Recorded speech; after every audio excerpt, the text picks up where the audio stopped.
Shalom, Bapak saudara-saudara yang dikasihi oleh Tuhan Yesus Kristus. Mari kita bangkit berdiri dan mempersiapkan diri untuk ibadah kita pada saat ini.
Kiranya ditabiskanlah ibadah kita saat ini dengan pertolongan kita Allah di dalam nama Allah yang menjadikan langit dan bumi. Turunlah atas kita sekalian anugerah dan damai sejahtera dari Allah Bapa dan anaknya Yesus Kristus Tuhan kita, dan dari pertolongan Roh Kudus. Amin.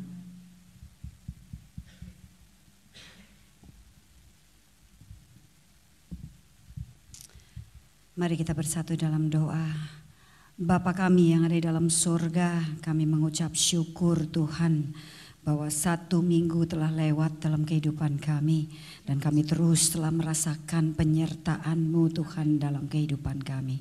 Dan kami percaya di minggu yang mendatang pun Tuhan, kasih dan penyertaan-Mu akan tetap menyertai kami. Oleh sebab itu kami datang saat ini Tuhan, kami mau merendahkan diri di hadapan-Mu Tuhan. Kami yang ada di tempat ini maupun kami yang ada di rumah, kami sama-sama satukan hati, satukan suara kami berdoa kepada-Mu Tuhan. Selain mengucap syukur Tuhan, kami juga mau menaikkan puji-pujian kami dalam ibadah kami hari ini. Berkati kami semua saat ini Tuhan. Biarlah apa yang kami lakukan, apa yang kami persembahkan di hadapan-Mu menyenangkan hati-Mu.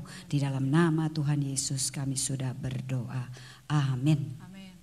Puji nama Tuhan.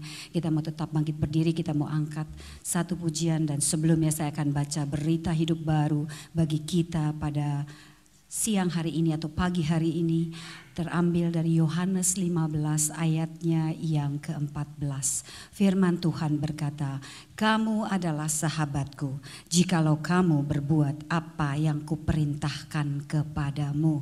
Amin. Ini adalah perkataan Tuhan Yesus sendiri kepada kita, saudara dan saya, bahwa Dia adalah sahabat yang mengasihi saudara dan saya, dan kasihnya sudah dibuktikan di kayu salib. Tanpa kasih Tuhan, kita tidak akan mampu menjalani hidup ini. Mari angkat pujian ini, jikalau bukan karena Tuhan.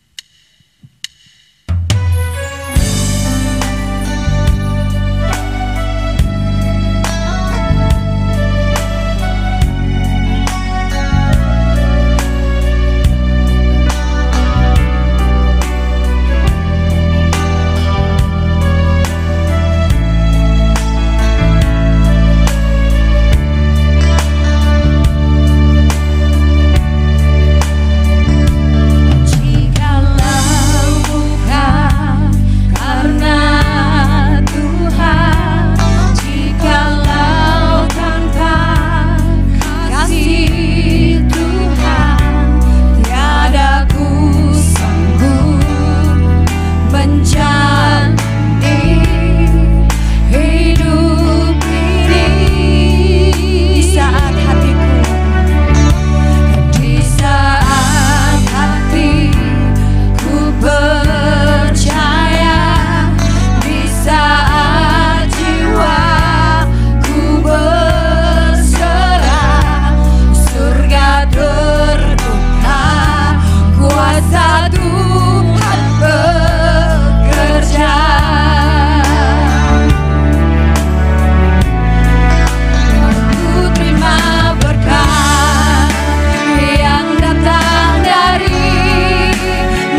kita sungguh-sungguh adalah orang yang paling berbahagia.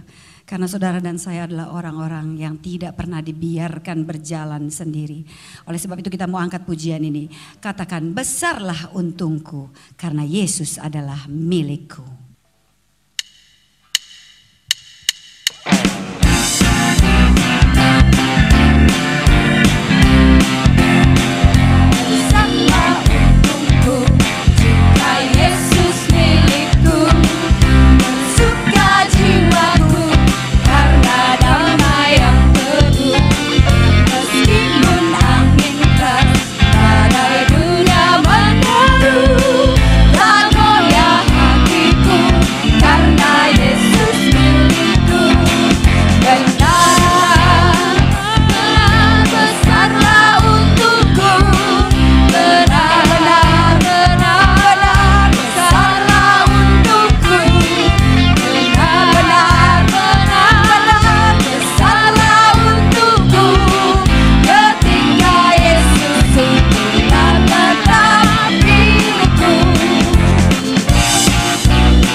Duduk saudara, meskipun kita semua dengan sukacita mau terus memuji Tuhan, kita boleh duduk, kita boleh berdiri, tapi kita mau dengan sukacita terus bernyanyi, bersukacita di setiap langkahku.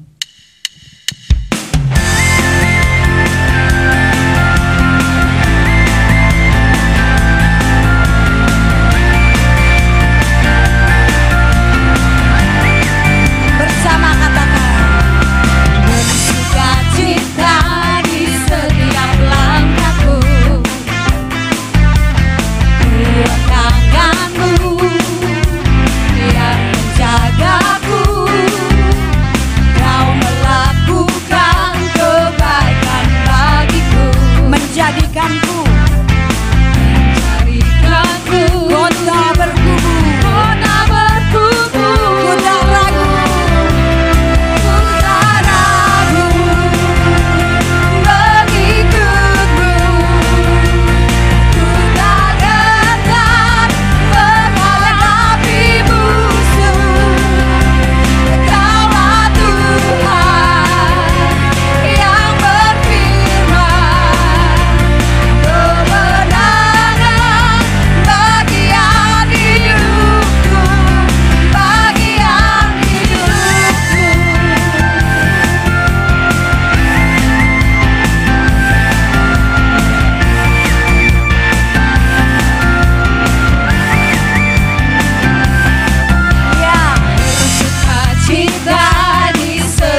menyertakan saudara dan saya. Meskipun kita tidak tahu apa yang akan ada di hadapan kita di minggu-minggu, di bulan-bulan mendatang, bahkan di tahun mendatang. Tapi kita percaya bahwa dalam segala perkara Tuhan punya rencana. Mari kita angkat pujian ini, kita siapkan hati dan pikiran kita untuk menyambut firman Tuhan.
Mari kita berdoa sebelum kita mendengar kebenaran firman Allah. Bapa kami yang di surga, Bapa yang kami puji dan sembah di dalam nama Tuhan kami Yesus Kristus, Tuhan dan Juru Selamat kami yang hidup. Tidak henti-hentinya kami boleh bersyukur atas kasih karunia Tuhan yang Tuhan anugerahkan dalam kehidupan kami, sehingga kami ada sebagaimana kami ada saat ini. Dan kami percaya bahwa semua ini oleh karena penyertaan dan anugerah Tuhan yang Tuhan curahkan dalam kehidupan kami hari lepas hari. Dan saat ini kami kembali lagi merenungkan kebenaran firman Allah bersama-sama. Oleh sebab itu Tuhan boleh menolong hamba-Mu yang telah mempersiapkan kebenaran firman Tuhan, sehingga apa yang hamba sampaikan, maka jemaat Tuhan, setiap orang percaya mendengarnya boleh diberkati oleh Tuhan. Demikian juga dengan jemaat Tuhan yang telah siap untuk mendengar kebenaran firman Allah. Roh Kudus boleh menolong kami sekalian, sehingga kami tidak hanya sebatas mendengar, tetapi kemudian kami menjadi pelaku-pelaku kebenaran firman Allah di tengah-tengah dunia ini. Di masa-masa yang sulit kami bangkit dan menjadi pemenang. Berfirmanlah kepada kami sekalian ya Tuhan, karena kami sudah siap mendengarnya. Demi Kristus Tuhan kami sudah berdoa. Amin. Shalom Bapak saudara-saudara sekalian, silakan duduk dan mari kita boleh bersama-sama membaca kebenaran firman Allah yang terpilih di dalam Lukas 6 ayat 27 sampai 36. Mari kita sama-sama membuka Alkitab kita di dalam Injil Lukas pasal yang ke-6 ayat 27 sampai dengan ayat yang ke-36, diberi judul Kasihilah Musuhmu. Lukas pasal 6 ayat 27 sampai 36, demikian bunyi firman Allah. Tetapi kepada kamu yang mendengarkan aku berkata, kasihanilah musuhmu, berbuatlah baik kepada orang yang membenci kamu. Mintalah berkat bagi orang yang mengutuk kamu. Berdoalah bagi orang yang mencaci kamu. Barang siapa menampar pipi yang satu, berikanlah juga kepada pipimu yang lain. Dan barang siapa mengambil jubahmu, biarkan juga ia mengambil bajumu. Berilah kepada setiap orang yang meminta kepadamu, dan janganlah meminta kembali kepada orang yang mengambil kepunyaanmu. Dan sebagaimana kamu kehendaki supaya orang perbuat kepadamu, berbuatlah juga demikian kepada mereka. Dan jikalau kamu mengasihi orang yang mengasihi kamu, apakah jasamu? Karena orang yang berdosa pun mengasihi juga orang-orang yang mengasihi mereka. Sebab jikalau kamu berbuat baik kepada orang yang berbuat baik kepada kamu, apakah jasamu? Orang-orang berdosa pun berbuat demikian. Dan jikalau kamu meminjamkan sesuatu kepada orang, karena kamu berharap akan menerima sesuatu daripadanya, apakah jasamu? Orang yang berdosa pun meminjamkan kepada orang-orang yang berdosa, supaya mereka menerima kembali sama banyaknya. Tetapi kamu kasihanilah musuhmu, dan berbuat baik kepada mereka, dan pinjamkanlah dengan tidak mengharapkan balasan, maka upahmu akan besar, dan kamu akan menjadi anak-anak Allah yang maha tinggi. Sebab ia baik terhadap orang-orang yang tidak tahu menerima kasih, dan hidup orang-orang yang jahat. Hendaklah kamu murah hati, sama seperti Bapamu adalah murah hati. Demikian pembacaan firman Tuhan, Ibu Bapak saudara-saudara, dan yang dikatakan berbahagia Allah bagi saya dan saudara-saudara yang mendengar kebenaran firman Allah, menyimpan dan memeliharanya, kemudian melakukan dalam kehidupan hari lepas hari. Nah, judul kita, tema kita hari ini adalah mengasihi musuh. Nah, Ibu Bapak saudara-saudara, pertanyaannya adalah mengapa kita harus mengasihi musuh? Kita dari kecil sudah diajarkan bahwa berhadapan dengan musuh harus menang. Saudara-saudara menonton atau main game, anak-anak yang kecil main game berhadapan dengan lawan, dia harus menang. Perlombaan sepak bola atau perlombaan apapun, permainan apapun, maka lawan kita dianggap musuh. Kita harus menang. Tidak boleh kalah. Dan oleh sebab itu diri kita terlatih sejak kecil saudara-saudara, supaya kita menjadi pemenang di dalam segala sesuatu. Dulu waktu saya masih SD, saudara-saudara, saya sering mengikuti lomba bidang studi dari sekolah saya. Dan bidang studi yang saya ikutin adalah matematika. Matematika sulit, tetapi saya punya nilai yang bagus di antara teman-teman yang lain. Sehingga setiap kali ada lomba matematika, maka saya mewakili sekolah. Maka guru yang mengajar dia bilang, kamu harus mempersiapkan diri dengan baik. Maka setiap orang yang di sana dianggap sebagai lawan. Kalau kamu mau juara, maka harus menjawab dengan baik, nilai harus bagus. Demikian juga lomba cerdas cermat, saya juga mewakili sekolah. Menyisikan begitu banyak orang, kemudian maju lagi. Guru harus memberikan peringatan kepada kami, mereka adalah lawan, mereka adalah musuh. Harus dikalahkan.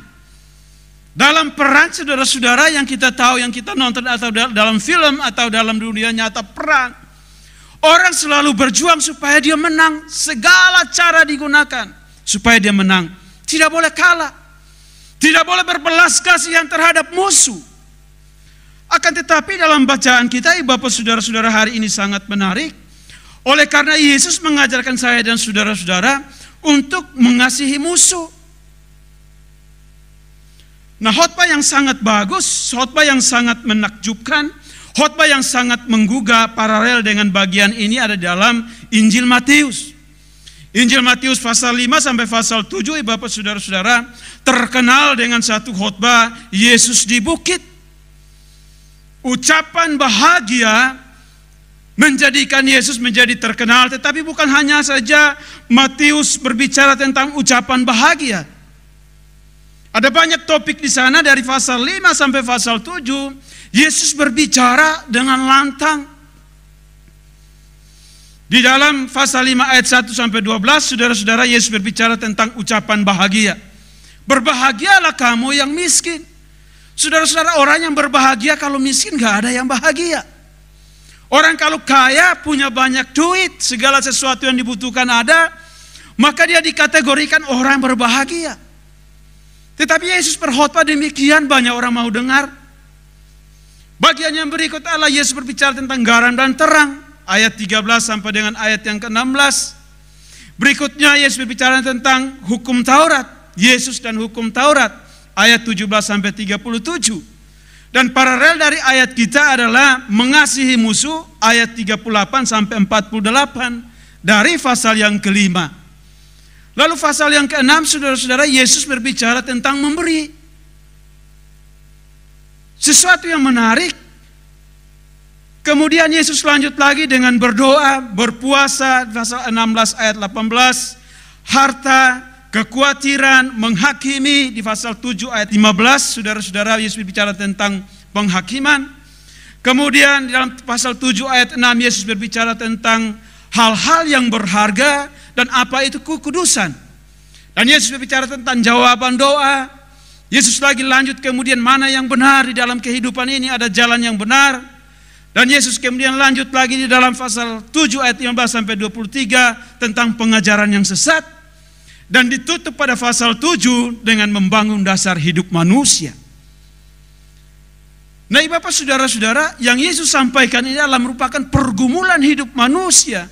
Berbahagia, bergumul, manusia bergumul untuk berbahagia. Hidup kudus, apa yang berharga, manusia bergumul untuk itu. Nah, oleh sebab itu waktu kita baca di dalam Matius 5 ayat 43, saudara-saudara, Yesus berkata begini, kamu telah mendengar firman, kasihilah sesama manusia dan bencilah musuhmu. Tetapi aku berkata kepadamu, kasihilah musuhmu dan berdoalah bagi mereka yang menganiaya kamu.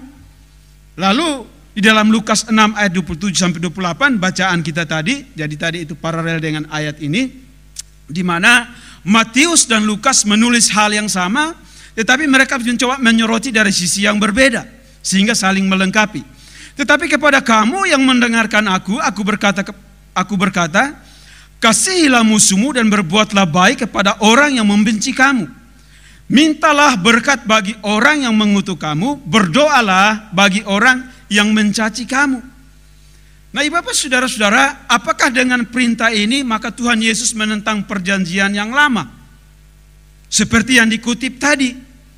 Matius 5 ayat 21, saudara-saudara, kalau kita lihat di dalam Matius 5 ayat yang ke-21, di situ dikatakan begini, kamu telah mendengar yang difirmankan kepada nenek moyang kita, janganlah membunuh, siapa yang membunuh harus dihukum.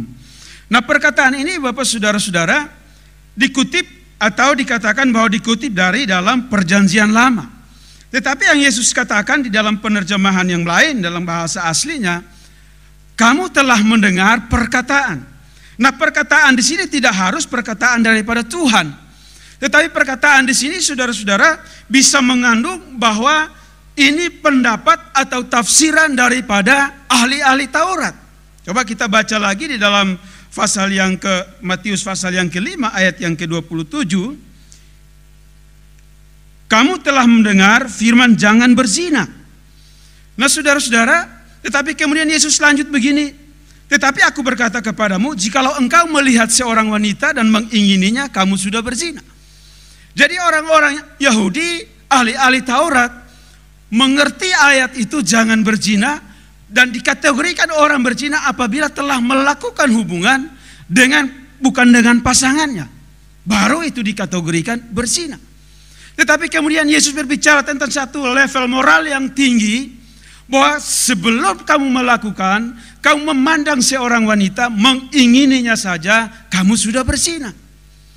Jadi level moral yang dipertahankan oleh orang-orang Yahudi, ahli-ahli Taurat, kemudian Yesus naikkan tingkatnya. Bahwa wow, waktu kamu memahami ini hanya sebatas kamu berpikir melakukan. Tetapi saya berkata kepada kamu, pada waktu kamu melihat mengingini dalam konteks kemudian seksual, kamu sudah berzina. Sama saudara-saudara ketika orang kemudian di dalam Alkitab tidak berbicara tentang judi. Tetapi Alkitab bilang jangan engkau mengingini harta orang lain. Orang-orang yang pergi berjudi menginginkan uang orang dengan tidak perlu bekerja keras, hanya duduk berjudi, dadu atau apalah, kemudian mendapatkan uang. Nah, prinsipnya sama, bahwa ada keinginan untuk mendapatkan harta orang lain. Oleh karena itu kemudian judi tidak boleh. Di ayat yang kelima, ayat 31 sama juga telah difirmankan. 33 sama yang difirmankan. Kemudian ayat pasal 5 ayat 38 kalau kita baca di sana, maka sama saudara-saudara dibilang yang mendengarkan firman. Tetapi di dalam konteks ini saudara-saudara, kalau saya baca di NIV maka diterjemahkan dari bahasa aslinya dia bilang begini, kamu telah mendengar bahwa dikatakan kasihilah sesama manusia dan bencilah musuhmu. Di dalam perjanjian lama tidak ada ayat begitu. Akan tetapi penafsir orang-orang Taurat, ahli-ahli Farisi menafsirkan ayat di dalam Keluaran 21 seperti itu. Maka Yesus berkata, kamu telah dengar selama ini pengajar-pengajar, pengkhotbah-pengkhotbah menyatakan demikian. Tetapi saya berkata kepada kamu bahwa standarnya enggak begitu. Nah, oleh sebab itu Ibu saudara-saudara, pada waktu kita membaca ini dikatakan tidak harus atau dikatakan perkataan itu, maka tidak harus dikatakan oleh Allah. Tetapi pengkhotbah, orang lain yang menyatakan ini saudara-saudara, bisa menjadi pemicu atau kemudian orang yang mendengar merasa bahwa oh inilah pesan firman Allah. Nah, oleh karena itu pentingnya saya dan Ibu Bapak saudara-saudara membaca Alkitab. Sehingga ketika saya dan saudara-saudara mendengar orang berkhotbah, orang mengutip ayat yang melepaskan konteksnya, maka kita mengerti. Ada begitu banyak orang kemudian berkhotbah menyampaikan kebenaran firman Allah, seringkali mengambil keuntungan untuk dirinya dalam pengertian supaya argumentasinya dibenarkan, ayat itu dikeluarkan, tetapi tidak baik konteks. Ada teks tetapi harus berdasarkan konteks. Nah, oleh karena itu Yesus senantiasa menentang para penafsir, orang-orang ahli Taurat yang seringkali salah menafsirkan kitab suci demi keuntungan pribadi. Nah, oleh sebab itu Bapak saudara-saudara, kasihilah musuhmu dan berbuat baik kepada orang yang membenci kamu. Apakah pertanyaannya, apakah ini termasuk sesuatu kelemahan di dalam kekristenan? Atau satu kekuatan? Apakah ini kebenaran atau kemudian satu kepalsuan, kesalahan? Apakah ini kemudian perintah yang asli atau kemudian ini satu kepalsuan? Nah, Bapak saudara-saudara, agama-agama dunia mengajarkan bahwa lawanlah musuhmu. Pendapat-pendapat dunia seperti itu. Ada seorang teolog bernama Adam Clare, dia menyatakan bahwa ini adalah perintah yang paling mulia, luhur yang pernah diberikan kepada manusia. Agama yang salah, palsu, tidak berani memberikan perintah seperti ini. Karena tanpa pengaruh supranatural, tanpa pimpinan Roh Kudus, maksudnya tanpa otoritas Roh Kudus, maka itu tidak pasti akan bisa dilakukan atau dipraktekkan sampai selama-lamanya. Kalau bukan gerakan Roh Allah, saudara-saudara, Roh Kudus, maka orang tidak bisa menggunakan atau melakukan bagian ini. Nah, manusia hanya bisa mengasihi musuh apabila mengalami kelahiran baru di dalam Kristus. Kalau saya dan saudara-saudara tidak mengalami kelahiran baru, tidak menerima Yesus sebagai Tuhan dan Juru Selamat, maka mustahil saya dan saudara-saudara mau berkata mengasihi musuh dalam konteks ini. Kalau ada orang yang dipukul kemudian tidak membalas, mungkin karena dia takut saya balas lebih parah lagi. Tetapi mungkin dia tidak ikhlas atau tidak dalam konteks dia mengasihi. Nah, hanya Roh Kudus yang memampukan saya dan saudara-saudara manusia untuk melakukan kebenaran seperti ini. Sekali lagi, hanya Roh Kudus ketika saya dan saudara-saudara menerima Tuhan Yesus sebagai Tuhan dan Juru Selamat secara pribadi, maka Roh Kudus itu hadir dalam diri saya dan saudara-saudara, akan mampukan saya dan saudara-saudara untuk bisa mentaati perintah firman Allah, satu standar moralitas yang sangat tinggi. Dan Tuhan tidak pernah menirukan standar yang Tuhan berikan. Di dalam Yohanes 14 ayat 26 di situ dikatakan, tetapi penghibur yaitu Roh Kudus yang akan diutus oleh Bapa dalam namaku, dialah yang akan mengajarkan segala sesuatu kepadamu dan akan mengingatkan kamu akan semua yang telah kukatakan kepadamu. Jadi sekali lagi bahwa oleh karena Roh Kudus yang memberikan kekuatan, baru orang bisa melakukan itu. Bagian ini.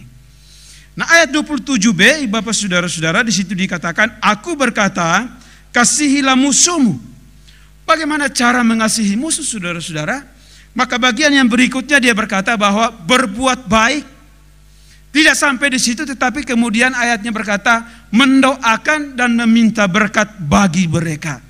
Tidak sebatas berbuat baik, tidak sebatas kemudian tidak membalas, tetapi ayatnya berdoa supaya orang itu menerima berkat.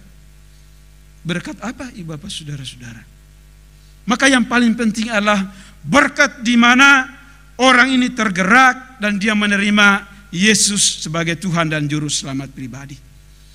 Musuh yang dikatakan di sini berdoa dan mengasihi, tidak sekedar kemudian dia berubah. Oh, saya tidak balas dia, mudah-mudahan dia berubah, dia tidak melakukan untuk orang lain. Oh, saya tidak memusuhi dia, mudah-mudahan dia berubah sehingga orang lain tidak menjadi korban lagi. Cukup saya saja. Nah, kalau ini dalam pikiran saya dan saudara-saudara sekalian, maka kita sangat egois. Oleh karena apa, saudara? Oleh karena hasilnya harus kemudian orang itu menjadi percaya. Ketika kita mengasihi, ketika kita berdoa, ketika kita meminta supaya dia menerima berkat.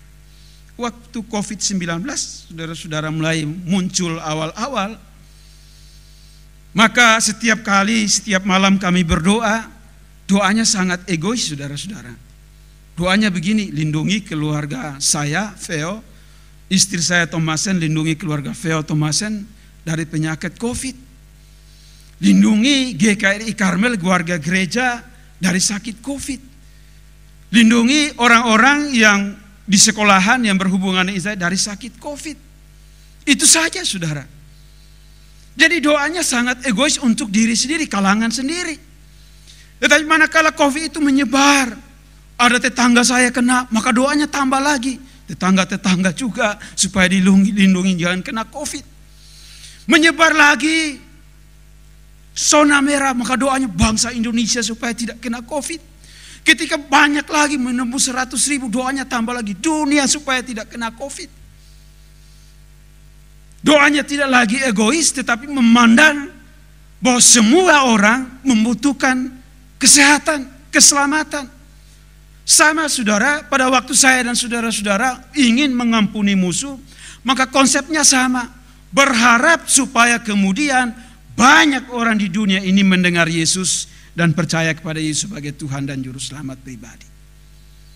Ini dilakukan oleh Tuhan Yesus Kristus dalam Lukas 23 ayat 34. Ketika dia dibawa dan harus menghadapi penyaliban, Yesus berdoa, "Ya Bapa, ampunilah mereka sebab mereka tidak tahu apa yang mereka perbuat." Yang lebih bagus lagi, yang lebih lengkap, saudara-saudara, didoakan oleh Stefanus. Ketika dia dirajam dengan batu dan hampir mati, dia berlutut, kemudian dia berdoa, ia berseru dengan suara nyaring, "Tuhan, janganlah tanggungkan dosa ini kepada mereka." Dan dengan perkataan itu meninggallah ia. Kisah Para Rasul 7 ayat 60. Satu permohonan, satu doa, saudara, yang tidak egois, rela, tetapi kemudian merasa bahwa pelakunya tidak harus dihukum. Padahal di dalam perjanjian lama mereka tahu orang yang menumpahkan darah akan ditumpahkan darah juga. Tetapi Stefanus tidak seperti itu. Dia tidak membalas perbuatan jahat. Di dalam ayat 29 sampai 30, saudara-saudara, di situ dikatakan begini, "Barang siapa menampar pipimu yang satu, berikanlah juga kepadanya pipimu yang lain. Dan barang siapa yang mengambil jubahmu, biarkan juga ia mengambil bajumu. Berilah kepada setiap orang yang meminta kepadamu, dan janganlah meminta kembali kepada orang yang mengambil kepunyaanmu." Lalu di Matius 5 ayat 38-39 paralel dengan ini, "Kamu telah mendengar firman, mata ganti mata dan gigi ganti gigi. Tetapi aku berkata kepadamu, janganlah kamu melawan orang yang berbuat jahat kepadamu. Melainkan siapapun yang menampar pipi kananmu, berilah juga kepadanya pipi kirimu."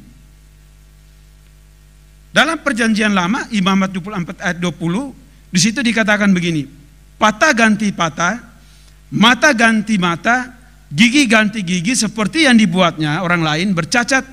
Begitulah harus dibuatkan kepadanya." Imamat 24. Lalu di dalam Ulangan, di sini dikatakan begini, ayat 19 pasal 19 ayat 21, "Janganlah engkau merasa sayang kepadanya," kepadanya itu adalah pelaku kejahatan, "sebab berlaku nyawa ganti nyawa, mata ganti mata, gigi ganti gigi, tangan ganti tangan, kaki ganti kaki."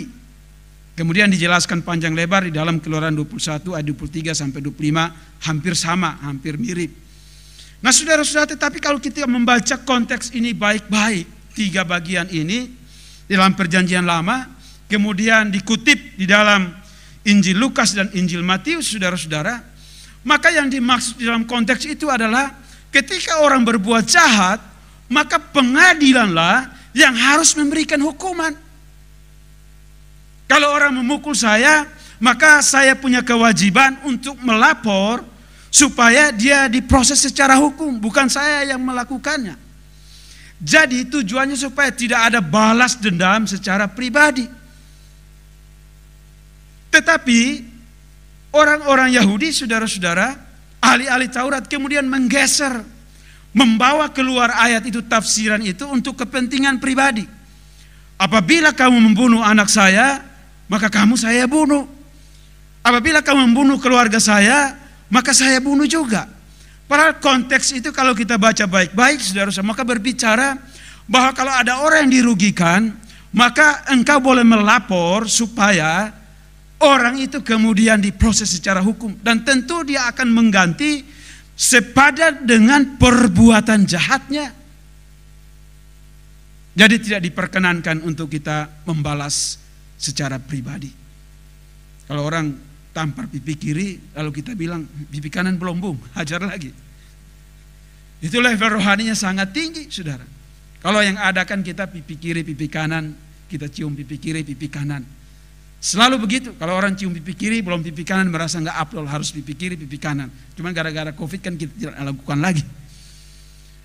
Kalau kami orang-orang Kupang, NTT, saudara saya bukan cium pipi kiri, pipi kanan. Kalau ketemu saudara yang sudah jauh datang, maka harus cium hidung. Kalau kamu kasih pipi, dibilang sombong kamu ya, gara-gara ke Jakarta, gara-gara ke Jawa. Harus kasih hidung. Entah mau itu dia jelek, entah itu dia baik, mau bau atau apa saja. Pokoknya harus kasih hidung. Natal, tahun baru, saudara seorang bertemu, pintu harus dibuka, maka cium hidung. Maka percayalah orang-orang Kupang itu, baik suami maupun istri, jarang ada yang cemburu. Kenapa? Karena nanti Natal tahun baru itu hidung itu milik semua orang yang datang. Harus dikasih. Terus saudara yang boleh menikah, carilah orang Kupang, pasti nggak cemburuan. Pengajaran tradisi sedemikian rupa, saudara, bukan pipi kiri, pipi kanan. Nah, di dalam Roma 12 ayat 17 sampai 21 di situ dibilang begini, janganlah membalas kejahatan dengan kejahatan, lakukanlah apa yang baik bagi semua orang. Sedapat-dapatnya kalau hal itu bergantung kepadamu, hiduplah dalam perdamaian dengan semua orang. Saudara-saudaraku yang kekasih, janganlah kamu sendiri menuntut pembalasan, tetapi berilah tempat kepada murka Allah, sebab ada tertulis, pembalasan itu adalah hakku. Akulah yang akan menuntut pembalasan, firman Tuhan. Tetapi jika setermu lapar, berilah dia makan. Jika ia haus, berilah dia minum. Dengan berbuat demikian, kamu menumpukan bara api di atas kepalanya. Janganlah kamu kalah terhadap kejahatan, tetapi kalahkanlah kejahatan dengan kebaikan. Lanjut lagi Roma 13 ayat 4, karena pemerintahan adalah hamba Allah. Jadi dalam konteks perjanjian lama sudah ada, saudara. Paulus berkata, pemerintahan adalah hamba Allah untuk kebaikanmu. Tetapi jika engkau berbuat jahat, takutlah akan dia. Karena tidak percuma pemerintah menyandang pedang. Pemerintah adalah hamba Allah untuk membalaskan murka Allah atas mereka yang berbuat jahat. Jadi jelas saudara-saudara, pelajaran bagi saya dan saudara-saudara adalah kita tidak boleh kemudian membalas dendam, membalas kejahatan secara pribadi. Kalau demikian pertanyaannya, bolehkah kemudian kita lapor polisi, Pak? Kalau kita mendapatkan perlakuan yang tidak adil, mendapatkan perlakuan yang jahat, boleh.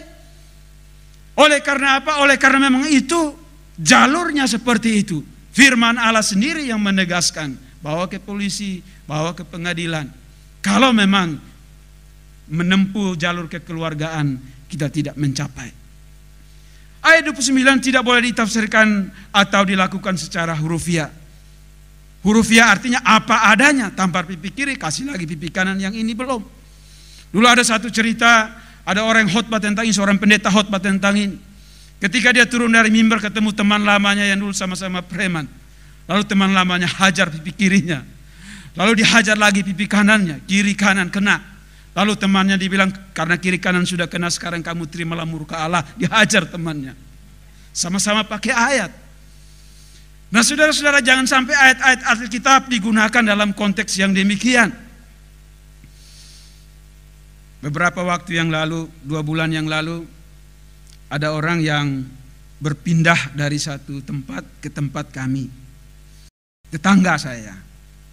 Dan biasa kalau tetangga baru pasti ingin kenal, ingin tahu. Dan yang saya tahu mereka, anak ini orang percaya,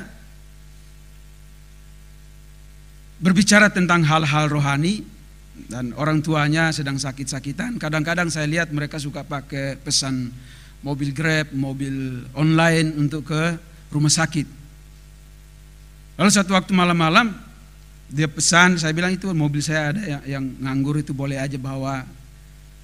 Dalam rangka itu dia bawa. Lalu satu waktu lagi siang-siang dia datang, Om Pendeta, boleh nggak pinjam mobilnya mau bawa mama ke rumah sakit? Tapi kali ini ke Jakarta, boleh nggak? Boleh aja, bawa aja, biar mamamu berobat. Mamanya sakit tidak bisa berdiri dengan baik, harus duduk di kursi dan sangat menyakitkan apabila dipaksa untuk berdiri. Lalu dia bilang, nanti malam saya sudah pulang Om. Iya, nggak apa-apa, kabarin aja. Kalau saya sudah tidur, taruh aja mobil di situ. Lalu tiba-tiba saudara, malamnya kok nggak datang, nggak muncul. Paginya mobil juga nggak ada. Waduh, saya ke rumahnya karena hanya jarak 1-2 jalan dari rumah saya. Orang tuanya ada. Saya tanya, kemana si Henry? Oh kemarin ke Jakarta om. Mungkin malam baru pulang, tapi kok dia handphonenya nggak bisa dihubungi. Saya telepon dia udah nggak bisa dihubungi. Tiba-tiba ada telepon masuk melalui WA. Saya lihat, wah kayaknya ini yang menelpon saya adalah orang yang punya jabatan. Saya abaikan saja karena saya tidak terlalu kenal. Beberapa kali menelpon, saya nggak angkat kalau dia WA. Apakah ini dengan Pak Jack Pendeta? Saya dari Polda Metro Jaya menginformasikan bahwa mobil Bapak ada di tangan kami karena orang yang bernama Henry hendak menjual mobil itu di Sarina dan kami tangkap. Bapak segera datang, buat laporan LP, lalu kita pidanakan. Dan akhirnya saya bilang, siap Pak, saya akan ke sana. Waktu saya ke sana, saudara-saudara ketemu, lalu dia minta ampun, minta maaf. Om, saya dijebak om, nggak bermaksud begitu. Saya dijebak oleh orang, kemudian orangnya lari dan saya ketangkap. Pak polisi berkata kepada saya, Pak Pendeta, ini harus dibuat laporan karena sudah ada niat jahat, sudah begini-begini. Supaya kita proses secara hukum. Lalu saya bilang, boleh nggak Pak tidak diproses secara hukum? Karena kasihan dia ini tetangga saya. Mungkin dia hilaf. Orang tuanya sakit-sakitan, saya tahu persis keberadaan mereka. Akhirnya Pak polisi bilang, kalau begitu harusnya ini ada tindakan. Tapi kalau Bapak tidak mau melapor, nggak apa-apa. Tapi Bapak buat perjanjian bahwa karena dia mengaku Bapak pendetanya, kamu kurang ajar ya. Sama pendetamu kamu gituin, apalagi orang lain. Padahal baru kenal, dia juga nggak gereja di kita kan, di gereja lain. Tapi untuk keselamatan dia dibilang itu om pendeta saya itu orang gembala saya. Kapan saya jadi gembalanya? Kalau ngobrol sih iya. Jadi Bapak nggak mau buat laporan. Saya bilang, saya nggak buat laporan Pak. Bapak ini gimana sih? Nanti kalau Bapak nggak buat laporan, sama orang lain dia buat lagi. Harusnya Bapak buat laporan. Sebenarnya nanti saya bimbing dia. Oh ya Bapak buat perjanjian ya, bimbing dia. Jadi ini penjahat, saya yang harus bimbing orang ini, saudara. Nah, bagaimana saya dan saudara-saudara mempraktekkan orang yang kemudian berbuat jahat atau berniat berbuat jahat kepada saya dan saudara-saudara sekalian. Nah, jika pipi kiri ditampar, jangan menyerahkan yang kanan, cukup tidak membalas dalam pelajarannya. Karena tidak bisa ditafsirkan secara hurufiah. Bagian pelajaran yang berikutnya, tamparan tidak membahayakan keselamatan saya dan saudara-saudara sekalian. Kalau cuma menampar tentu kita tidak mati. Akan tetapi jikalau ancaman itu membahayakan keselamatan saya dan saudara-saudara, maka boleh saya dan saudara-saudara menghindar. Boleh saya dan saudara-saudara membela diri. Enggak, kita tidak mau mati konyol gitu saudara. Dan Yesus pernah melakukan itu. Ketika belum tiba saatnya orang-orang melempari dia dengan batu, Yesus menghindar, dia pergi. Nah, oleh karena itu, mari kita memahami konteks ini dengan baik, saudara-saudara, supaya kita tidak salah mempraktekannya. Dan kemudian kita mendapatkan hasil yang tidak baik. Orang percaya diajarkan untuk mengasihi diri sendiri dalam Matius 22 ayat 39. Jadi mempertahankan diri sendiri dari sebuah kasus atau dari sebuah kejahatan, saudara-saudara, itu ajaran Alkitab. Kita diperintahkan untuk mengasihi sesama manusia, tetapi Alkitab bilang, kasihilah dirimu sendiri juga. Kalau kita bandingkan dengan kitab Ester pasal 9, ketika orang-orang Yahudi mau dibantai, saudara-saudara, maka Ester di sana berjuang. Orang-orang Yahudi juga berjuang supaya mereka tidak mati dibinasakan oleh pihak musuh. Jadi pada waktu saya dan saudara-saudara tidak membalas, kita berdoa agar Tuhan yang balas. Juga kadang-kadang gak benar, saudara. Kita tidak membalas, tetapi kita berdoa supaya orang itu mendapatkan pengampunan, seperti yang dilakukan oleh Stefanus. Bukan kita berdoa berharap Tuhan buatlah dia bangkrut, Tuhan buatlah dia rugi. Enggak begitu Alkitab ajarkan. Ayat 30, berilah kepada mereka yang minta kepadamu. Saudara-saudara, ini bisa juga ditafsirkan, para penafsir sepakat bahwa bisa peminta biasa Atau orang yang meminta disertai dengan ancaman atau paksa. Tetapi konteks ini selalu berbicara tentang musuh. Nah, musuh ini bisa juga orang yang berselisih paham dengan saya dan saudara-saudara. Tetapi musuh juga kita bisa tafsirkan orang yang tidak seiman. Ketika dia minta, boleh kita beri, tetapi tidak mengharapkan. Kemudian yang berikut tentang memberi. Ayat memberi adalah perintah Tuhan dan sangat baik. Memberi perintah Tuhan dan sangat baik. Kalau ada orang yang meminta kepada saya dan saudara-saudara, saudara punya, boleh. Tetapi Alkitab juga memberi kepada saya dan saudara-saudara untuk mempertimbangkan kebutuhan keluarga. Dalam 1 Timotius 5 ayat 8. Lalu ada seorang teman saya ketika kami mengikuti satu khotbah, lalu ditantang untuk memberi semua uangnya dia kasih. Lalu dia bilang, aduh pulang pasti diomelin istri, kenapa semuanya saya sudah kasih. Loh, kamu boleh memberi, tetapi kebutuhan keluarga juga harus kamu siapkan.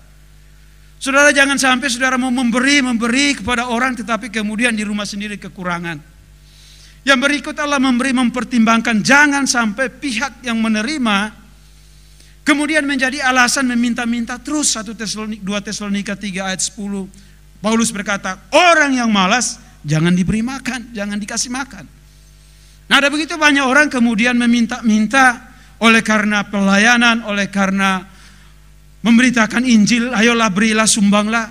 Saudara-saudara, Alkitab menyatakan bahwa kalau kamu mau berusaha, bekerjalah. Seorang teman saya, sama-sama kami tamatan sekolah Alkitab, dia melayani di salah satu gereja, tetapi dia juga menjadi manajer di salah satu agen asuransi.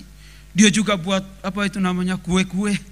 Lalu saya WA dia, wah mantap ya, kamu lakukan segala-galanya. Khotbah juga iya, pelayanan juga iya. Dia bilang, karena kalau saya mau berliburan kan gak mungkin saya minta-minta.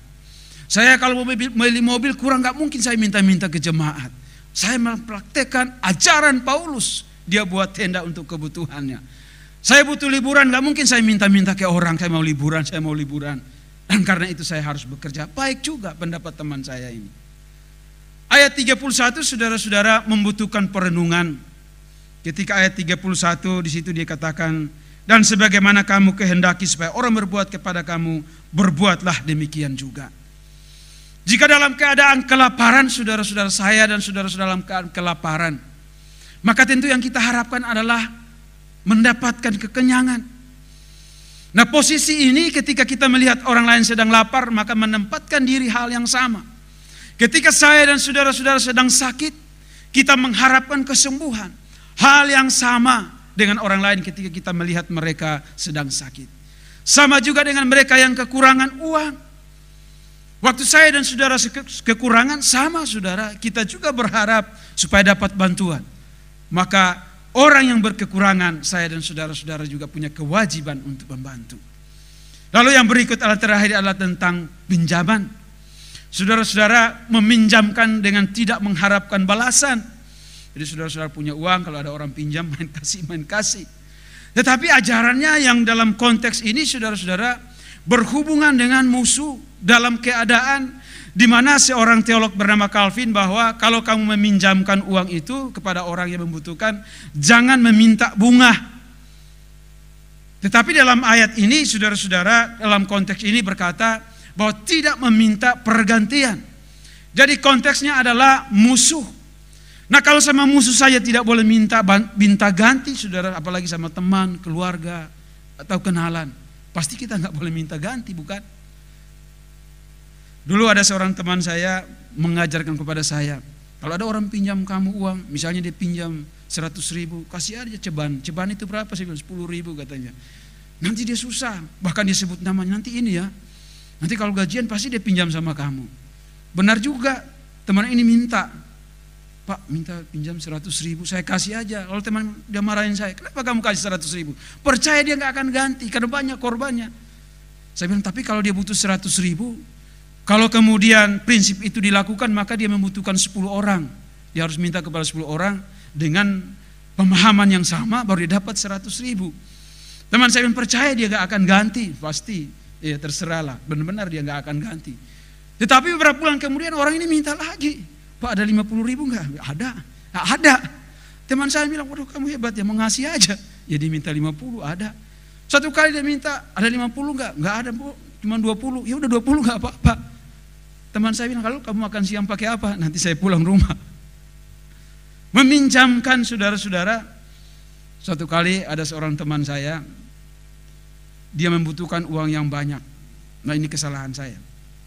Lalu dia berkata kepada saya, anak-anaknya mau sekolah, butuh pinjaman uang puluhan juta, karena yang satu masuk SMA, masuk SMP, masuk SD. Saya bilang saya adanya sekitar 4-5 juta, kalau kamu mau pakai aja, karena saya kasihan juga. Tetapi lebih dari itu saya nggak punya. Lalu beberapa hari kemudian dia datang lagi, Pak saya bisa dapat pinjaman dari sebuah bank. Kalau Bapak mau menjadi penanggung jawab, makanya banknya bisa kasih, karena rumah saya nggak ada nomor telepon. Kalau Bapak punya nomor telepon. Saya bilang, gimana ya? Tapi melihat keluhan dia, anaknya harus sekolah, saudara, tergugah juga saya. Jadi saya bilang, ya udah oke lah. Nah, diproses saudara, tetapi saya di sana sebagai penanggung jawab. Apabila dia lari, dia pergi, maka pihak bank akan menagih kepada saya. Dan teman saya ini cuma ganti kurang lebih 2 tahun saudara. Selanjutnya dia mengundurkan diri. Lalu saya bilang, kamu mengundurkan diri, ingat bayar utangmu loh. Saya nanti dikejar-kejar. Iya Pak, nanti saya jual rumah saya, nanti saya tutupin utang. Dia jual rumahnya, dia kabur bawa uangnya saudara. Berbulan-bulan gak bayar. Debt collector telepon saya terus, Pak pencuri. Lah sampai kapan pencurinya? Kerjasama sama orang itu menggalapkan uang kami. Diteror habis-habisan saudara sama debt collector. Uangnya saya gak pakai, di situ ada tanda tangan saya, pinjam gak? Pokoknya di sini ada kesepakatan, Bapak bertanggung jawab, cari orangnya. Nah saudara-saudara ingin menolong tetapi cara yang salah, saya kena getahnya. Saya rekam setiap pembicaraan supaya itu menjadi alasan. Saya bilang satu waktu saya ketemu dia, ini gara-gara kamu saya diteror habis-habisan. Nah saudara-saudara, kata yang dipakai adalah kata karisma atau grace, kasih karunia. Yaitu di mana mengasihi musuh. Mengapa kita harus mengasihi musuh? Maka digunakan kata karisma atau grace atau kasih karunia. Nah Tuhan menghendaki supaya saya dan saudara-saudara boleh memberi kasih karunia kepada orang lain yang tidak layak menerima kasih karunia itu. Saya dan saudara-saudara juga sama, kita tidak layak menerima pengampunan dosa. Saya dan saudara-saudara tidak layak mendapatkan keselamatan. Tetapi itu dilakukan oleh Tuhan Yesus Kristus supaya saya dan saudara-saudara diselamatkan. Ayat 35 tidak boleh diartikan karena perbuatan baik kamu akan menjadi anak-anak Allah.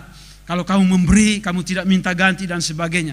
Ini harus diartikan saudara-saudara di dalam Yohanes 1 ayat 12 bahwa menjadi anak-anak Allah karena beriman kepada Tuhan Yesus Kristus. Perbuatan baik tidak menjadikan saya dan saudara-saudara menjadi milik Tuhan Yesus Kristus kalau kita tidak menerima Dia sebagai Tuhan dan Juru Selamat pribadi. Perbuatan baik membuktikan bahwa saya dan saudara-saudara adalah anak-anak Allah. Kita mengasihi musuh, kita memberi kepada orang musuh, maka itu membuktikan bahwa saya dan saudara-saudara anak-anak Allah.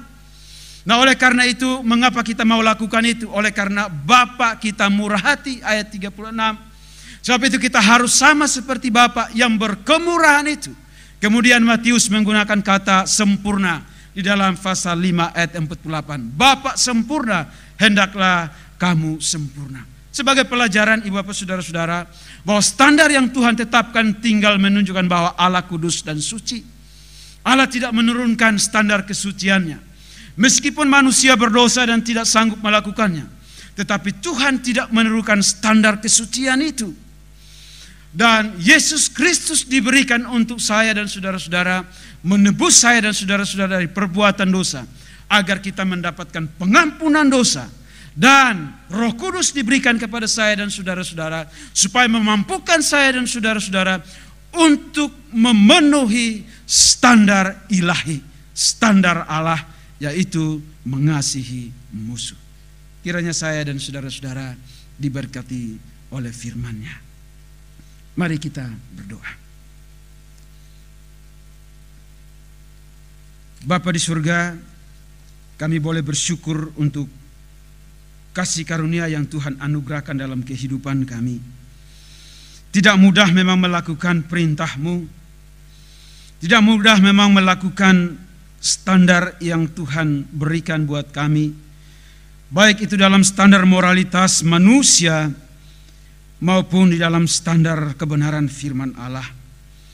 Akan tetapi kami memiliki otoritas yang dari Tuhan, Roh Kudus telah diberikan kepada kami, yang sanggup memampukan kami supaya kami dapat melakukan yang terbaik.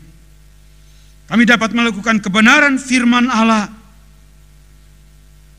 Dengan demikian, maka apa yang kami harapkan, apa yang kami inginkan, apa yang kami cita-citakan berdasarkan kebenaran firman Allah, maka kami sanggup melakukannya oleh karena Tuhan. Berkati kami dengan kasih-Mu yang ajaib, dengan cinta-Mu yang besar, dengan anugerah-Mu yang tidak terbatas, dan kami mampu melakukan perintah-Mu yang paling berat sekalipun, di mana kami boleh mengasihi musuh, di mana kami boleh mencintai orang-orang yang membenci kami, mengkhianati kami, berdasarkan kebenaran firman Allah. Berkati kami warga GKRI Karmel, seluruh jajaran pelayanan. Di dalam masa-masa COVID-19 kami beribadah di rumah, kegiatan banyak hal di rumah. Tuhan menyertai, memberkati kami sekalian. Sehingga dengan demikian kami menjadi orang-orang yang mampu bangkit berdiri di tengah-tengah kesulitan oleh karena kami berharap kepada Tuhan, mengandalkan Tuhan. Kami berdoa supaya bangsa kami dilindungi dari COVID segera berakhir. Demikian juga dunia ini dibersihkan dari sakit penyakit COVID-19. Sehingga manusia yang ada di dunia ini boleh kembali melakukan aktivitas, umat percaya boleh memberitakan Injil, dan gereja boleh melakukan aktivitas yang sebelumnya, yang dimana Tuhan menghendaki kami lakukan. Terima kasih ya Bapa, kami percaya bahwa kasih Tuhan boleh menolong, memberkati kami di dalam segala perkara. Dan seperti yang Tuhan ajarkan kepada kami berdoa, Bapa kami yang di surga, dikuduskanlah nama-Mu, datanglah kerajaan-Mu, jadilah kehendak-Mu di bumi seperti di surga.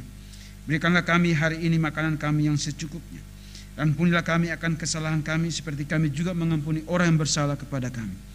Dan jangan membawa kami ke dalam pencobaan, tetapi lepaskanlah kami daripada yang jahat. Karena Engkaulah yang punya kerajaan, kuasa, dan kemuliaan sampai selama-lamanya. Amin.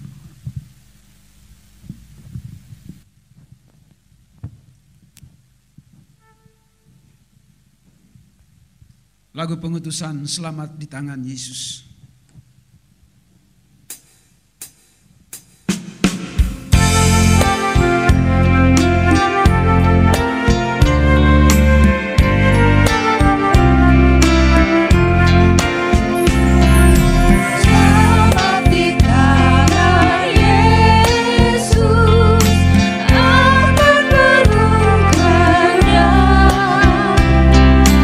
Dalam kedua kasih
Yesus Kristus, terimalah berkat yang datangnya daripada Tuhan.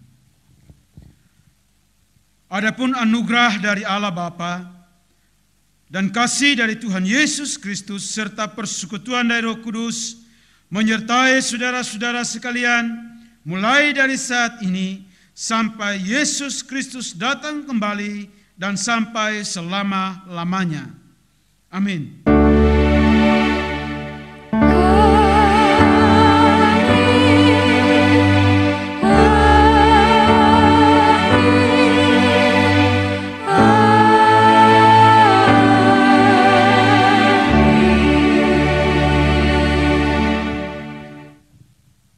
Ibadah kita sudah selesai. Silakan duduk dan bersaat teduh sejenak. Tuhan Yesus memberkati kita sekalian.